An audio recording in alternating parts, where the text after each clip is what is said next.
Alright, hey again and welcome back to a new video. This video will be about the patch notes for the Heart of Darkness update. So I will quickly represent what Lilith abilities are about. I will talk about the balance changes, and trust me, we have a lot of balance changes this time. So I'm really excited, and as for last time as well, I decided to put out the video when the patch goes live. So we get a quick wrap up of what we can expect. So enjoy the upcoming video.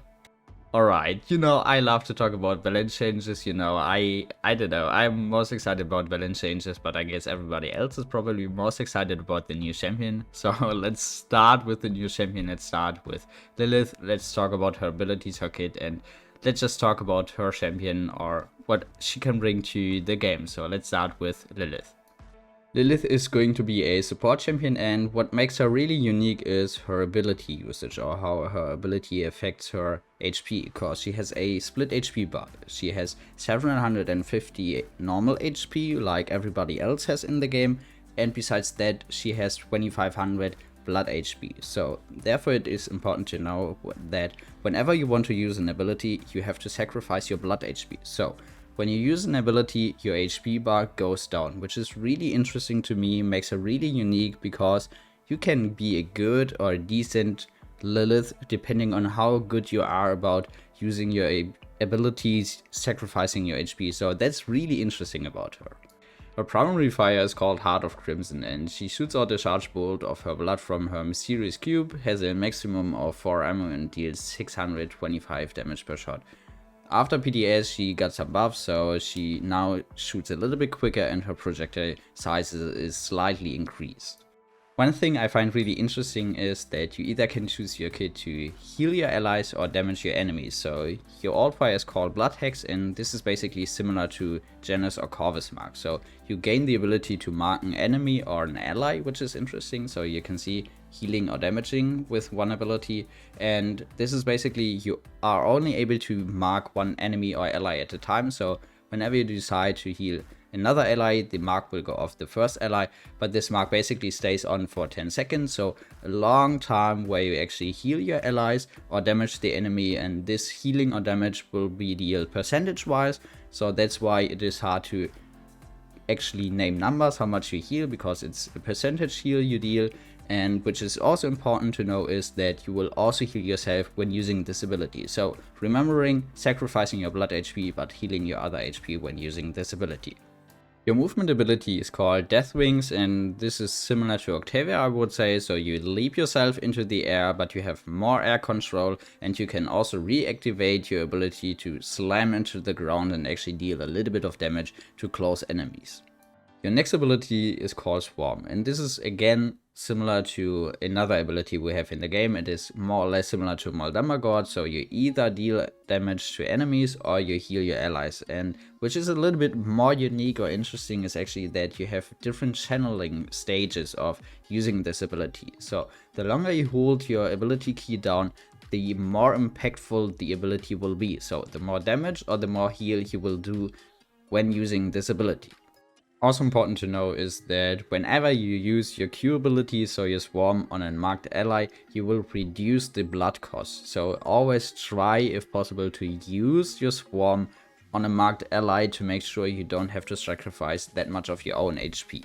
And lastly, her ultimate, which feels a little bit underwhelming so far. So your ultimate is called Blood Moon, and I thought it would be really good because you and your allies gain 35% pure life rip. What does mean pure life rip? That basically means it can't be affected by cauterize. So I can imagine in some comps it actually can be really good, but as far as I tested it out, it felt really underwhelming. Besides that, Lilith also moves a little bit faster, she jumps higher, and she constantly regains health during this ultimate, and this ultimate lasts for 8 seconds. So you can see you basically would use this ability to buff yourself, I'd say, because the life rip actually feels a little bit underwhelming. So you actually can play Lilith as a damage champion, so I guess this ult will be more impactful when actually using it for yourself instead of trying to actually help your team with this ultimate.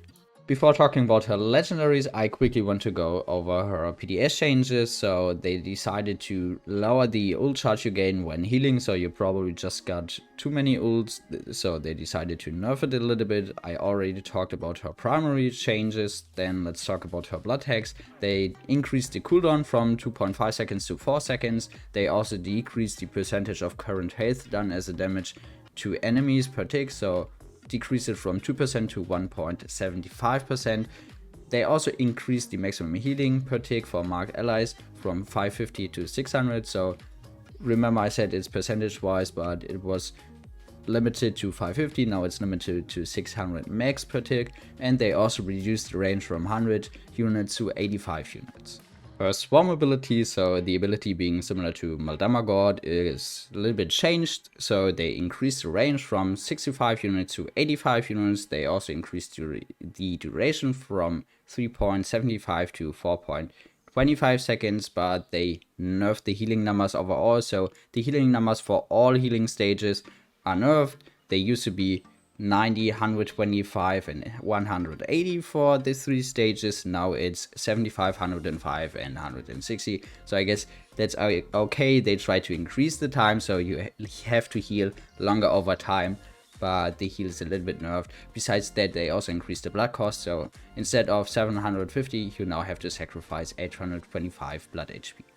Besides that, they buffed her Deathwing, so you now have even more increased air control by 50%, and they also increased the damage you deal when reactivating this ability. It's now increased to 225 instead of 175. Alright, let's talk about her legendaries, or talents as it is called now.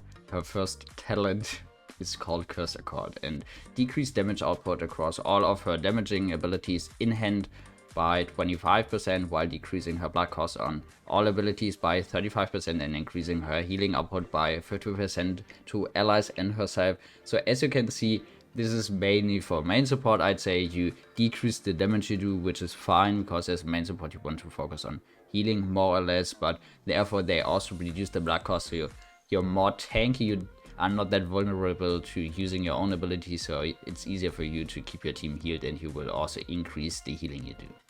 Her level 2 unlock is called Maelstrom of Carnage, and this is basically a change to her Q ability, so the ability being similar to Maldamagord. Lilith now casts the cloud on herself and it moves with her. Ability cost is decreased by 25%, while the radius is increased by 30%.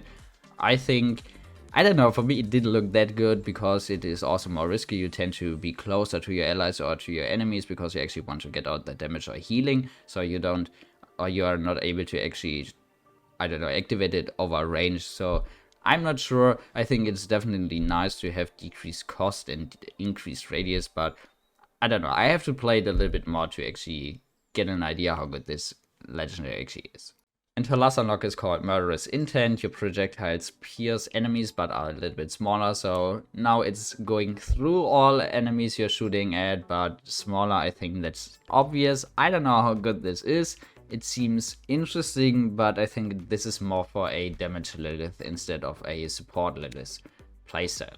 Alright, let's talk about a little bit about skins. We will get this patch, or this upcoming patch. The first skin you can get for Lilith is Sunborn Lilith.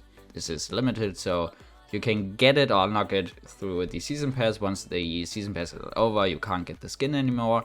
The next skin you could get or purchase directly for 300 crystals or 60,000 gold is the Wicked Hexed Lilith, and the last skin for her you can get is Golden Lilith. Obviously getting the skin when reaching level 50 with her. I think her skins look a little bit basic. I like the color changes, but I still think they look pretty basic. So I think her gold skin looks pretty good, and the limited one looks pretty good. The other one, I don't know, but still good skins in my opinion. Alright, I'm really excited for the season pass since we get another Atlas skin. Yay! I mean, it's been a while since we got an Atlas skin, and for me the Atlas skin looks really good. So instant unlock Corrupted Atlas, then you will get level 7 unlock Corrupted Io, which looks also pretty good. Then level 21 unlock Vile Atlas, and your last unlock, so level 24 unlock again Frozen Moon Io. So you can see 2 Atlas skin, 2 Io skin, pretty good in my opinion. They look really good, and I'm really excited for the Atlas skins, as I said. Besides that, we also get a few golden skins, so golden emoji and golden willow, in my opinion. I don't know, they don't look that good. Yeah, I don't know. Let's just not talk about it. I think it's nice that the older champions get golden skins by now, but I think they could have done a better job. So I don't know. Nice that they get some love and get golden skins, but in my opinion, not that nice. And we also get 2 other skins. So one skin for Betty, which will be available in the Arcane Power chest or can be purchased directly. And Dune's Rider Kinessa available in the Diamond Trove chest or can also be purchased directly. I don't know about the Betty skin. Her face looks a little bit weird, but I think the aesthetic of the skin is kind of similar to the Ying skin we get through the season pass. So a little bit of dinosaur style, whatever, or the One Khan skin we got last year. I don't really like that style, but I think the skin is okay. But I really like the Kinessa skin. It reminds me of the Sand of Myth update we once got. So all the Egyptian style skins, and I don't know, this looks really good. I feel like with every Egyptian style skin they did a pretty good job, and the Kinessa skin looks really good in my opinion. Alright, let's talk about balance changes. I think we can all agree on that Azan is really annoying to play against, so we love to see some nerfs for Azan. His base HP is reduced from 4500 down to 4250. His IR, so his passive, is nerfed a little bit, so reduced damage reduction from 15% to 12%. In my opinion, they should just remove the damage reduction, because I don't see any reason to give him damage reduction. Just change the way his passive works, in my opinion, would be a better idea to just nerf the damage reduction over and over again. So just remove damage reduction, put in another passive, because I like the idea of having a passive such as Fury has as well, but I don't know, just change the way it works. They also nerfed his wall ability, so they reduced the range of his wall down to 45 units, and they also reduced the stun duration. Besides that, they also nerfed his buffs gained by his legendaries, but I won't go over it since I think it would be boring to talk about it in detail. But besides that, they also nerfed his alt fire, so the little lift up or the knock up, they reduced the lift duration from 0.3 seconds to 0.25 seconds. In my opinion, they should remove the cripple.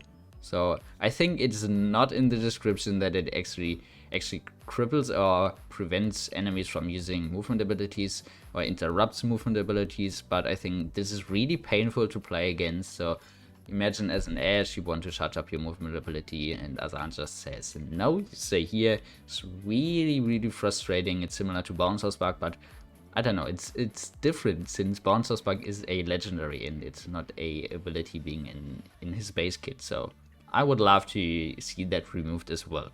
And lastly, a little bit of buff to his ult, so increase the damage on landing from 150 to 250. I think that's fine because his ult, at least in damage wise, feels underwhelming. Besides damage he can deal, it is definitely strong ability to get out once you messed up, so I don't know. But I think for using his ability or his ult actually to deal damage, I think it's fine to actually buff the damage on landing. Alright, oh my god. Let's talk about barrack changes. So as you can see, I'm really excited. I mean, okay, they buffed his shield, so you now have 4000 HP. Okay, but I'm really excited about the Tinkering changes. So Tinkering gets buffed from 535 to 550, and I really like this since I love to play Tinkering. I still play Tinkering because I really like the playstyle, and Tinkering used to be really good in the past, so I'm really sad that they nerfed it. I mean, I could see why they nerfed it, but I definitely like the buffs to it since it felt really underwhelming so far. So I think it's fair that they buff it, and it is not as high as it used to be. So it used to be higher, but I think buffing it to 550 is definitely nice, and I'm really excited to play the buff Tinkering. Alright, Betty also got some changes. They decreased the damage of her explosive personality, so whenever you jumped over your enemies you used to do 300, it is now nerfed to 235, which is nice, I guess, or fine.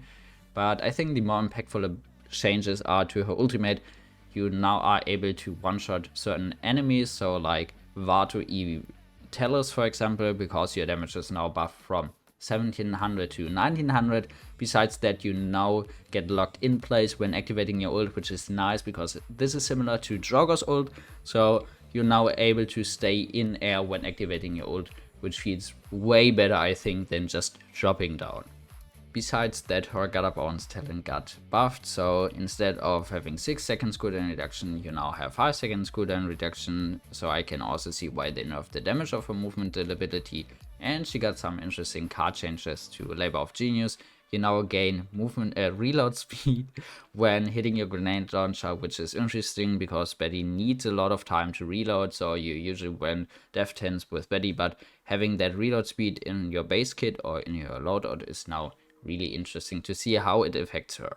Alright, let's talk about fewer changes, let's talk about the exterminate changes, and I think those changes are actually interesting because now when you're caught under the beam, the damage will increase the longer you are caught under the beam. So that also means when you have Wrestle, the beam will not deal as much damage to you as it used to do. So some people think, well, yeah, that's above, the beam will deal more damage. I mean, yeah, if you don't get Wrestle, but you definitely want to get Wrestle, so when you're smart enough to get Wrestle, you will get rewarded for it because you're not caught as long under the beam, so the damage will not increase as much. So as you can see, Wrestle will be more affected against the beam and Fury will deal less damage to you, so I think it's a nice nerf to exterminate.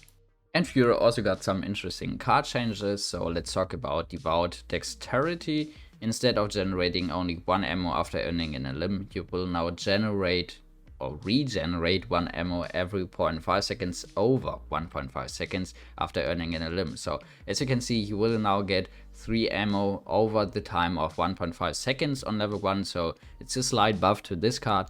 And Lightforge also got changed. I'm not sure if it's a buff or a nerf, but it definitely got changed. So you yourself used to get movement speed when using your kidney, so when activating your right click, but now you can apply movement speed to your allies you are healing with your kidney. So I think it's interesting, but it's not as strong as for other support. So you on level 5 you can give 25% movement speed for 1.5 seconds. So the time is not as long as on other champions, so I'm not sure if it's worth it to run, and the movement speed therefore is also not as high as on other champions. So if you would say we buff the movement speed even more, so put it maybe to 50%, but it will only last for 1.5 seconds, maybe then it would be worth it. But I think having only 25%, so even less than some other supports, and also less time than other supports, is not really as impactful as intended.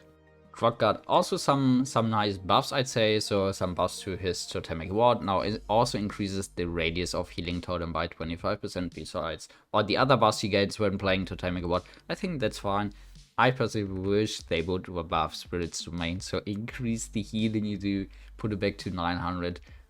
In my opinion, 750 feels okay or feels good in early game, but besides that, in late game it feels really rough, so please buff Spirit's Domain back to 900 HP every second you heal your allies with your staff. Genos also got some nerfs to his binary star or buffs. Let's see how this works out. Actually, they increased the rate of fire from 1 every 0.5 seconds to, after PTS changes, you have to say 1 every 0.4 seconds, but you also have reduced ammo to a maximum ammo of 10.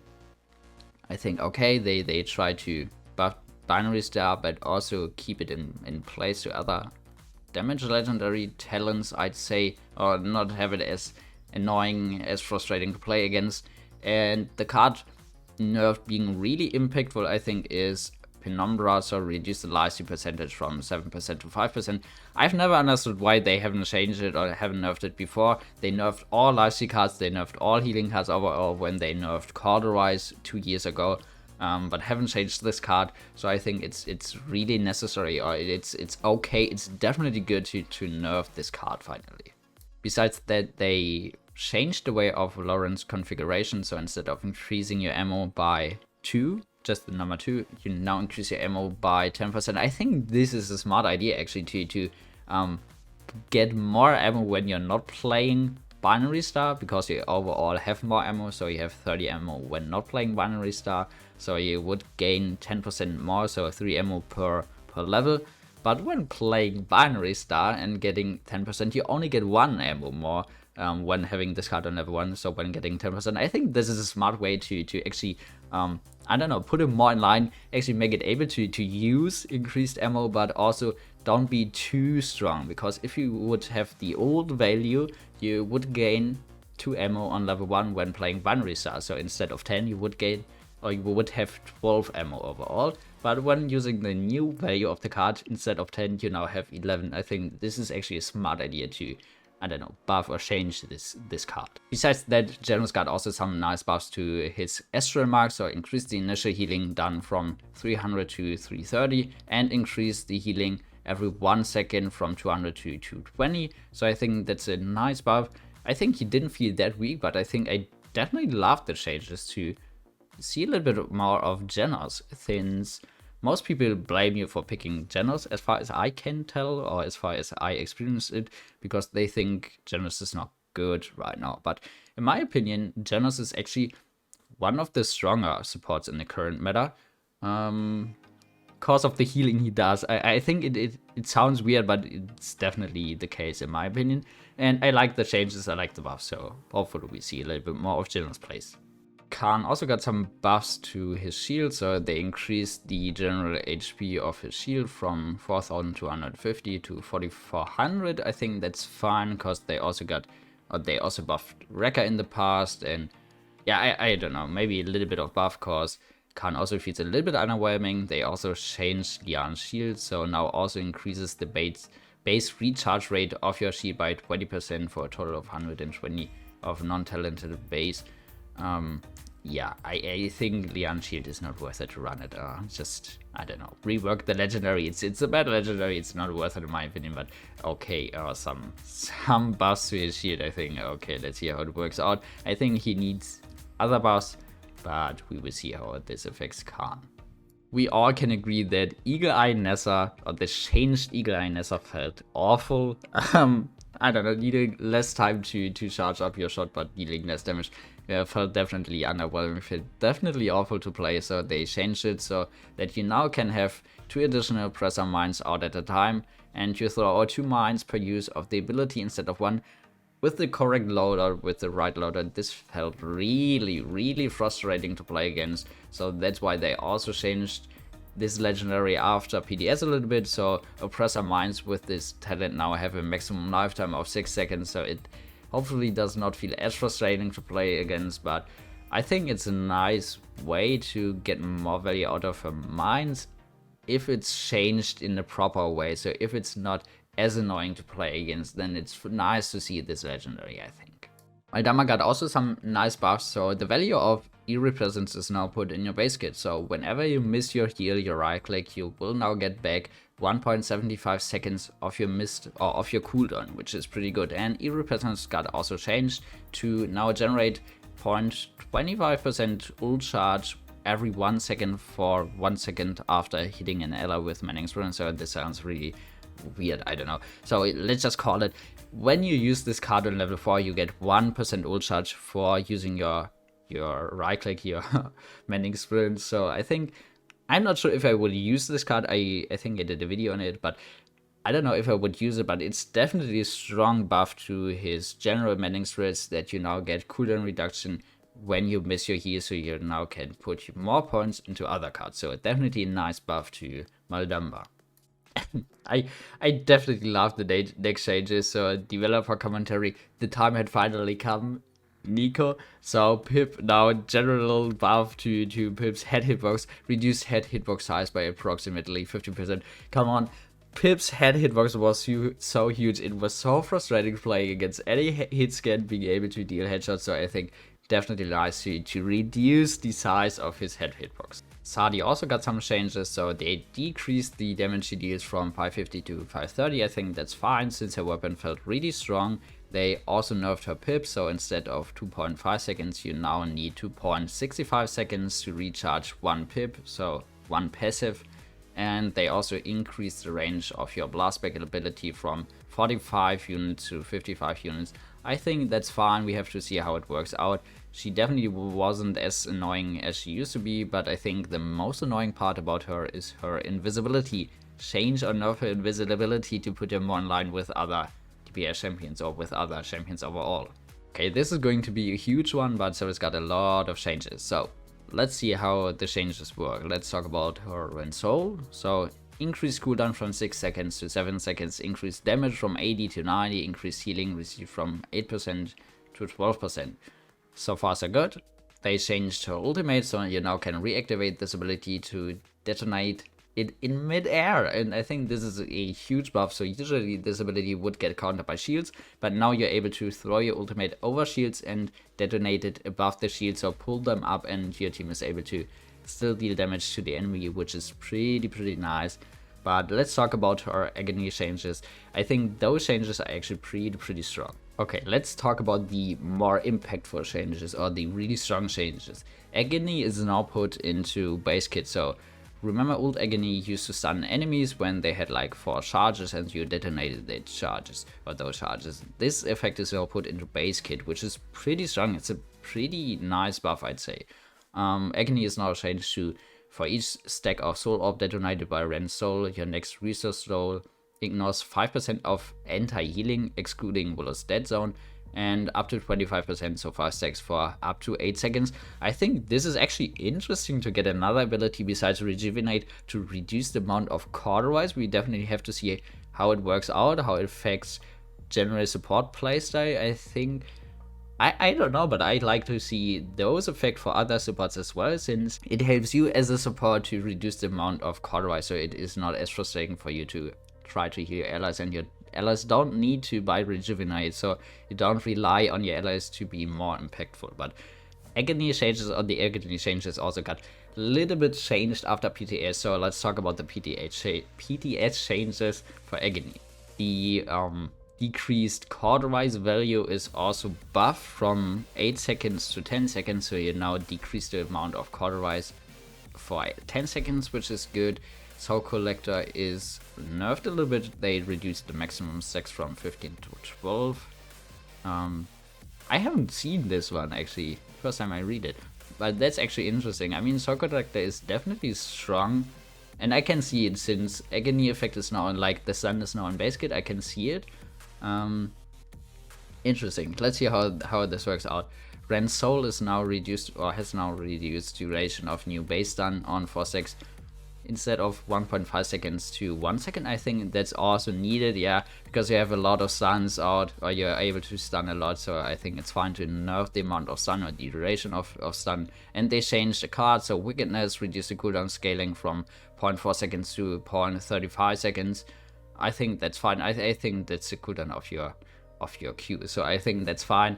This seemed to be really strong. I think this is actually, Sarah's got a lot of nice buffs, so I'm really curious to test them out.